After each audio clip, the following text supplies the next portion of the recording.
20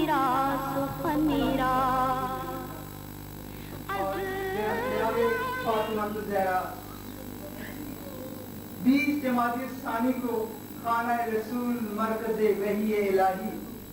جس کا ماحول رحمت للعالمین کی سجدوں سے منور تھا، جس کی فضا حبیب کبریا کی تلاوت سے معطر تھی، وہاں پر جناب فاطمہ الزہرا کی ولادت ہوتی ہے، جن کی ذات کا تعارف قرآن کریم نے آیہ مبارکہ کے ذریعے کروایا، اور اس وقت کروایا کہ صرف مسلمان دیکھنے والے نہیں تھے، یہود و نصارہ بھی تھے، مشرکین بھی تھے اور مسلمان بھی تھے، اور وہاں مقصد کیا تھا کہ سب لوگ یہ دیکھ لیں، رحمت للعالمین یہ فرما رہے ہیں کہ سب لوگ یہ دیکھ لیں کہ یہ ہیں ہدایت کے علمبردار، یہ ہے صراط مستقیم کے رہنما،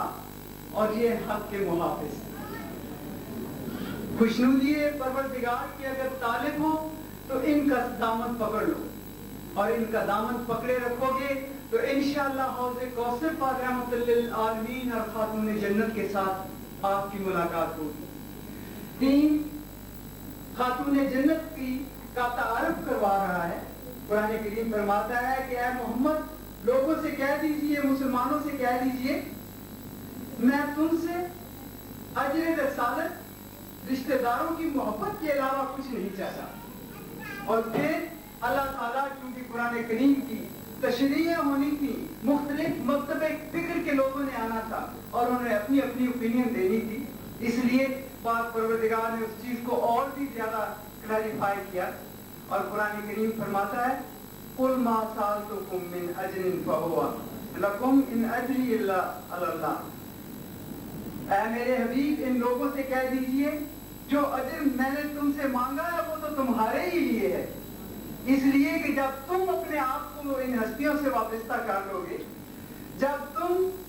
ان ہستیوں سے استفادہ حاصل کرو گے تو تمہارے ہی دامن میں مرادوں سے بھر جائیں گے، اور تمہارے ہی لیے رحمتیں برستے ہوں گی، اور تم ہی اس مراد عظیم کو پالو گے جو جنت کی شکل میں پروردگار نے آپ کے لیے تعمیر کیا ہے۔ خاتون معظم کی زندگی لمحہ لمحہ رحمت للعالمین کی نگہداشت میں گزری۔ 3 ہجری میں خاتون جنت خانہ نبوت سے مرکز امامت میں منتقل ہو گئی۔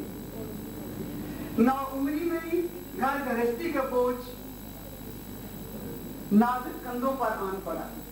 آپ کے سامنے خاتون جنت کی زندگی سے کچھ تھوڑے سے حوالہ ان کی عملی زندگی سے پیش کر رہی ہوں تاکہ ہم اس سے مستفید ہو سکیں،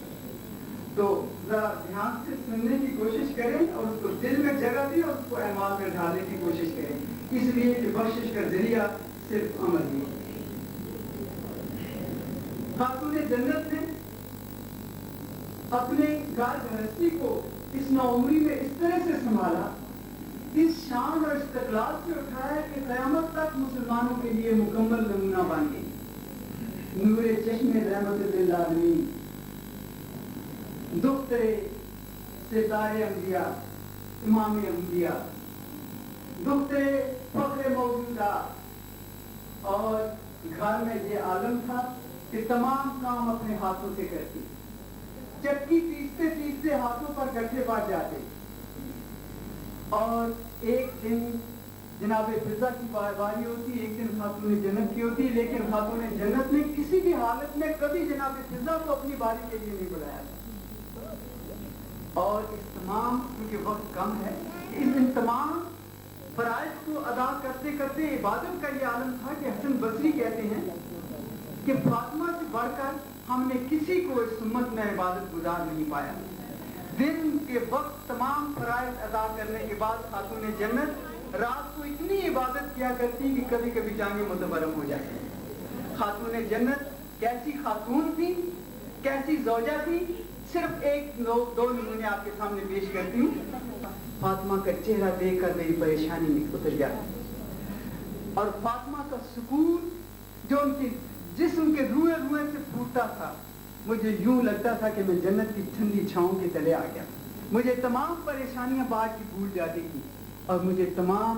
فکر میرے دامن سے دھل جاتی تھی۔